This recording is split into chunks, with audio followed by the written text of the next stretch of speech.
Breaking news. U.S. President Donald Trump says his recent talks with Russian President Vladimir Putin, quote, didn't go anywhere, as Washington announces a new round of sanctions targeting Moscow's defense and energy sectors. Speaking from the White House, Trump said the talks were frank but unproductive. He accused Russia of refusing to meet key conditions related to Ukraine and cyber operations, adding that the United States would respond with strength.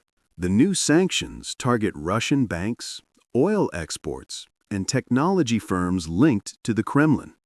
The Treasury Department described them as the most severe measures since the start of the conflict in Ukraine. In Moscow, the Kremlin condemned the sanctions as hostile and illegal. A spokesperson for President Putin said Russia would issue a strong and proportionate response, warning the U.S. not to play with fire. European leaders expressed concern that the latest escalation could derail ongoing diplomatic efforts. Germany and France urged both sides to return to dialogue, while China called for restraint. Analysts say the sanctions could further isolate Russia's economy, already struggling under trade restrictions. Oil prices jumped 3% on the news, while global markets reacted with uncertainty.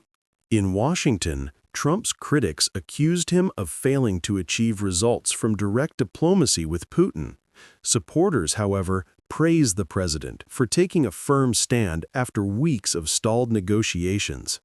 Russian media portrayed the sanctions as proof that the United States never intended to improve relations. Putin, seen visiting a military facility earlier today, said Russia would continue to defend its national interests by any means necessary.